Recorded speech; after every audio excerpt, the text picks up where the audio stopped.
बिस्मिल्लाहिर्रहमानिर्रहीम। मैं Mohammad Asif WS engineering से आपको खुशामदीद कहते हैं। आज की जो वीडियो है वो हमारे उन टेक्नीशियंस और हमारे वर्कशॉप ऑनर्स के लिए है कि जो HVAC एयर कंडीशन रेफ्रिजरेशन की वर्कशॉप का काम कर रहे होते हैं या उनको बिज़नेस है वो एयर कंडीशन रेफ्रिजरेशन से मुतल्लिका होता है। तो इस बारे में जो कंसेप्शन पाई जाती है हमारे मार्केट के अंदर, हमारे लोगों के अंदर, कि वो ये एक सीजनल काम है कि किसी सीज़न के अंदर ये काम होता है, उसके बाद इस काम का कोई स्कोप नहीं है, कोई काम इस काम का कोई बैकग्राउंड, इसको कोई आगे फ्यूचर नहीं है। ठीक है, तो सर जो सीज़न होता है गर्मियों का, जो ऑलमोस्ट मार्च से स्टार्ट हो जाता है और अगस्त सितंबर तक चलता है, तो इस तक इसका ठीक है। इसके बाद फिर जो अब 4-5 महीने हैं उनमें ही बिल्कुल ये लोग फारिग होते हैं, कोई इनका वो फ्यूचर नहीं होता।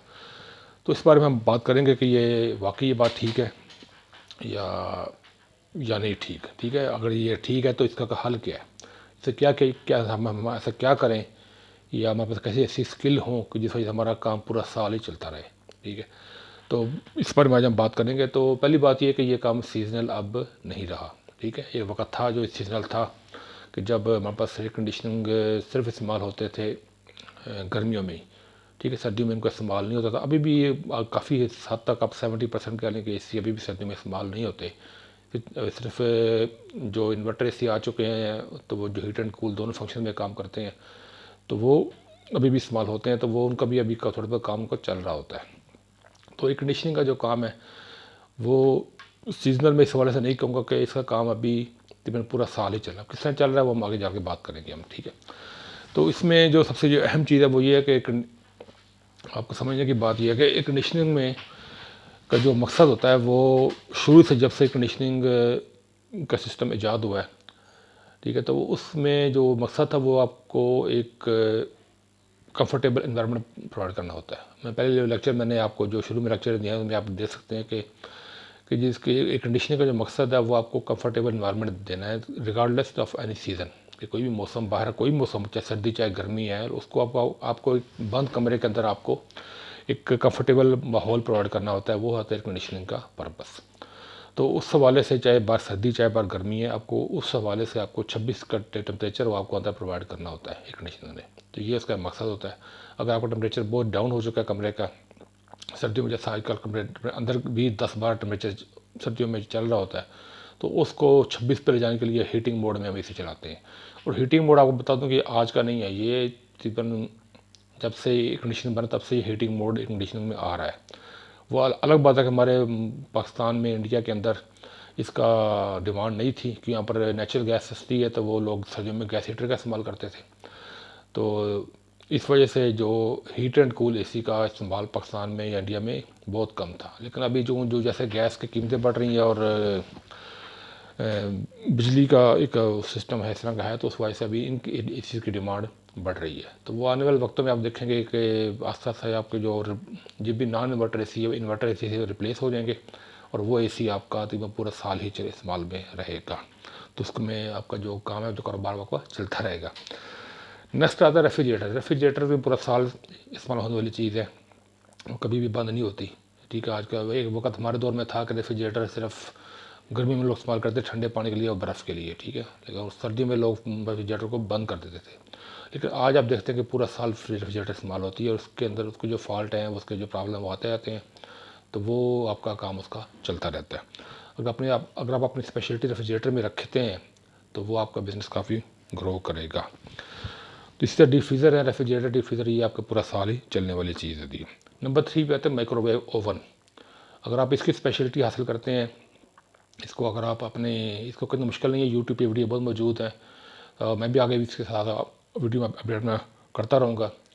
तो ये इतना कोई मुश्किल काम नहीं है। इसके जो 3-4 पार्ट्स होते हैं उसको आप थोड़ा सा समझ के इसको आप ट्रबल शूटिंग करें, तो वो पार्ट आप, जो पार्ट अफेक्टेड है वो पार्ट आप चेंज करके इसको आप रिपेयर कर सकते हैं। इसमें कोई इतनी ज़्यादा बड़ी साइंस नहीं है, बड़ा इसमें इसका यही काम है।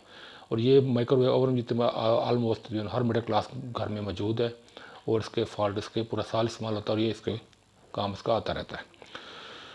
उसके बाद सर्दियों के अंदर हम बात करेंगे, सर्दियों के अंदर हम क्या करेंगे। सर्दियों में जैपनीज़ गैस हीटर्स है। आजकल जैपनीज़ गैस हीटर पाकिस्तान में बहुत ज़्यादा मार्केट में इन है और लोग इसकी डिमांड कर रहे हैं इसको, क्योंकि इसकी जो काफ़ी इसके फ़ायदे हैं कि सेफ्टी फीचर इसके अंदर मौजूद है कि अगर गैस या बिजली दोनों पे चलता है ये, कोई एक चीज़ भी अगर बंद हो जाती है तो ये हीटर ऑटोमेटिकली बंद हो जाएगा, और जब तक आप उसका खुद ऑन नहीं करते ये ऑन नहीं होता। तो इसमें काफ़ी सेफ्टी है इस हवाले से, तो इसको लोग काफ़ी पसंद करते हैं। और इसके जो फॉल्ट आते हैं वो तकरीबन वो अभी भी बहुत कम मार्केट में टेक्नीशियन है जो उसका काम करते हैं अच्छे तरीके से।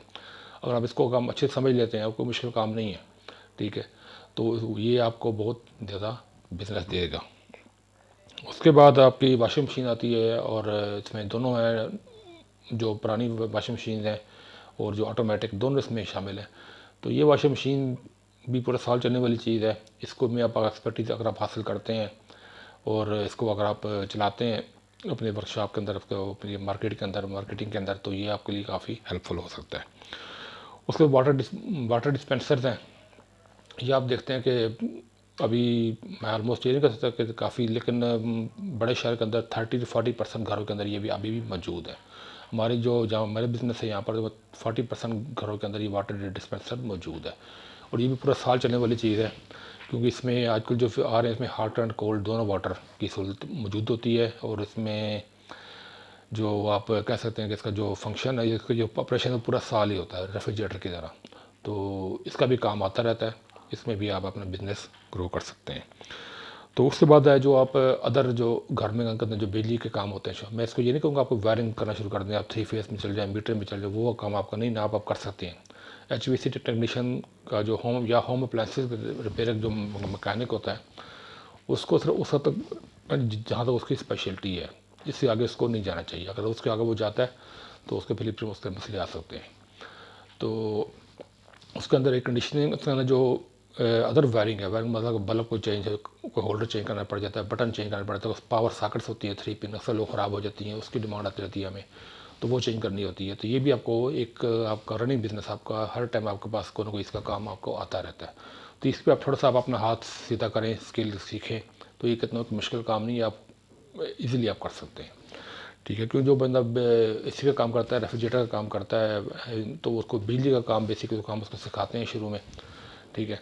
जो बेसिक काम है, बोर्ड बनाना, बोर्ड को रिपेयर करना, उसको चेक करना, तो ये चीज़ उसको आनी चाहिए। तो इसको चेंज करना, रिप्लेस करना कोई इतना मुश्किल काम नहीं है, इसको आप इजीली कर सकते हैं, ठीक है। तो उसके बाद जो पूरा साल तो में चीज़ काम चलता है वो आता है वाटर पंप का, जो घरों के अंदर एक पानी की टंकी भरने के लिए एक वाटर पंप का इस्तेमाल किया जाता है, जो बोर से निकालने के लिए, या आप कह लें कि जो आपका पानी सप्लाई का टैंक आता है वहाँ से पानी को ऊपर चढ़ाने के लिए, वो उसको लाल पंप भी कहते हैं, कोई डोंकी पंप कहते हैं कुछ मुख्तलिफ जगह पे, तो उसका काम काफ़ी आता है, ठीक है। तो वो पूरा साल चलने वाला काम है। उसका आपने कुछ नहीं, मैक्सिमम जो फॉल्ट आते हैं वो बेरिंग के फॉल्ट आते हैं कि उसके आवाज़ बहुत कर रहा होता है, तो वो आपने उसको मोटर खोल के उसमें अंदर मोटर डिसमेंटल करनी है।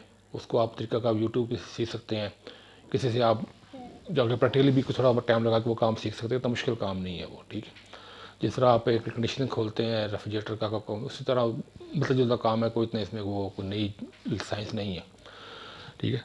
तो ये वो आपको ये चीज़ें जो मैं अभी आपको लिस्ट डाउन की हैं, उसमें दोबारा मैं रिपीट कर देता हूँ। इन्वर्टर एसी का काम आप ग्रिप करें, एसी के बाद जो आपके रेफ्रिजरेटर्स हैं, डीप फ्रीजर्स हैं, जैपनीज गैस हीटर्स हैं, माइक्रोवेव ओवन्स हैं, वॉशिंग मशीन है, वाटर डिस्पेंसर हैं, वाटर पंप्स हैं, और घर में जो वायरिंग का काम होता है। और सबसे आखिर में जो मैं बताऊंगा आपको, जो यूपीएस है, यूपीएस इटसेल्फ के एक अलग से एक शोबा है, वो हमारे काम के साथ उसका कोई मैच नहीं करता है, लेकिन उसका रिमूवल इंस्टॉलेशन वो हम इजीली कर सकते हैं। उसको यूपीएस को लगाना, यूपीएस को उतारना, वो कोई इतना इशू नहीं है, ठीक है। वो उसमें आप थोड़ी सी आप प्रैक्टिस करें, और उसको आप, मैं भी इसकी वीडियो पर अपलोड करूँगा किस तरह यूपीएस को हम वायर से लगाते हैं, किस तरह उतारते हैं, तो ये भी अब काम आपको मिलता रहता है मार्केट में। तो ये जो आपको चीज़ें गिनवाई है कि अगर आप इन कुछ चीज़ों को लेके आप बिज़नेस करते हैं अपने इलाके के अंदर, इसकी मार्केटिंग इस हवाले से करते हैं, तो आपको तो पूरा साल ये काम मिलता रहेगा। ऐसा नहीं होता कि आप कहेंगे हम सर्दियों में बिल्कुल फारग बैठे हैं, गर्मी में हमारा काम होता है। तो अगर आप सिर्फ एसी पे बैठेंगे और तो आप समझें कि फिर आप सर्दियों में आप बिल्कुल फारग होंगे, ठीक है। लेकिन अगर आप इन चीज़ों को साथ लेके चलें जो मैंने बयान किए पहले, तो उससे आपको ये होगा पूरा साल आपको बिजनेस मिलता है, आपका काम आपका चलता रहेगा। नो डाउट गर्मी के अंदर जब आपको एसी का सीज़न स्टार्ट होता है तो उसमें आपका काम बढ़ जाता है, आपको प्रॉफिट मार्जिन भी ज़्यादा होता है, ज़्यादा आपकी अर्निंग होती है। सर्दी में उतनी नहीं होती, लेकिन इतना होता है कि आपके अपने अखराजात हैं और आपके जो रनिंग एक्सपेंस है वो आपके निकलते रहते हैं, ठीक है, उसमें आपको कोई प्रॉब्लम नहीं होती। इसके अलावा कोई बड़ा काम मिल जाता है वो भी आप ले के भी आप कर सकते हैं, ठीक है। तो इसके अलावा अभी जो मैंने स्टार्ट किया वो मैंने CCTV कैमरास का काम स्टार्ट किया।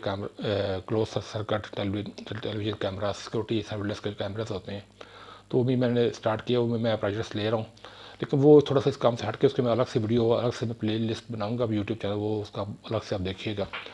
तो फिलहाल मैं अपना जो होम अप्लाइंसेस का जो बिज़नेस है, इसके अंदर जो चीज़ें मैंने आपको लिस्ट डाउन की हैं, 8-9 चीज़ें हैं, इन पे आप फोकस करें, इन पे आप मेहनत करें, इनको काम सीखें, तो इंशाल्लाह आपके लिए इसमें कोई प्रॉब्लम नहीं रहेगा। चाहे वो किसी पाकिस्तान के किसी भी इलाके में आप बैठे हैं, छोटे शहर से बड़े शहर तक, हर जगह पे इन चीज़ों की डिमांड मौजूद है। जो चीज़ें आपको मैंने लिस्ट डाउन की हैं ये हर जगह तकरीबन हर घर में मौजूद है। तो अपना बहुत सारा ख्याल रखिएगा, दुआ में याद रखिएगा। अल्लाह हाफिज़।